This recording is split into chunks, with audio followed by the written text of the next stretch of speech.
आणि त्यानंतर मुंबईमध्ये हा अभिनंदनाचा सोहळा असेल।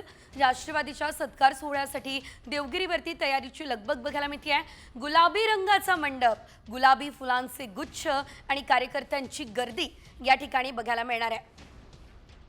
राष्ट्रवादी काँग्रेसचे नेते अजित पवार यांनी आज देवगिरी बंगल्यावरती सगळ्याच नेत्यांची बैठक बोलवलेली आहे आणि आपण पाहत आहोत की या ठिकाणी सगळे जे नेते आहेत ते आता येण्यास सुरुवात झालेली आहे। आज सगळे जे नवनिर्वाचित आमदार आहेत त्या सगळ्यांचा तिथे या ठिकाणी सत्कार सुद्धा केला जाणार आहे आणि त्याच्यासाठी म्हणून देवगिरीवरती हालचाली सुरू असल्याचं आपल्याला पाहायला मिळत आहे।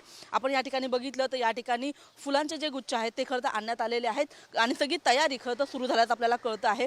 या ठिकाणी देवगिरी बंगल्यावरतीच एका ठिकाणी मंडप देखील टाकण्यात आलेला आहे आणि त्याच ठिकाणी खरं तर आमदारांचा सत्कार केला जाणार आहे आणि त्याच्यानंतर विधिमंडळातली जे सगळे नेते मंडळी आहेत त्या सगळ्यांची बैठक सुद्धा होणार आहे। आज विधिमंडळाचा नेता खरं तर निवडला जाणार आहे आणि त्याच्यात आधी ही संपूर्ण तयारी आपल्याला देवगिरी बंगल्यावरती सुरू असल्याचं पाहायला मिळत आहे आणि याच अनुषंगाने आपण जर बघितलं तर अनेक जे नेते मंडळी आहेत ते देखील आता येण्यास सुरुवात झाल्याचं पाहायला मिळत आहे। थोड्याच वेळात म्हणजे 10 वाजता बैठकीला सुरुवात होईल आणि त्याच्यानंतर विधिमंडळाचा नेता निवडला जाईल। मात्र त्याच्यापूर्वी देवगिरी बंगल्यावरची ही हालचाल आणि ही तयारीची दृश्य आपण खरं तर पाहिलेली आहेत। कॅमेरामन नितीन खरातसह मी रुपाली बडवे, साम टीव्ही, मुंबई।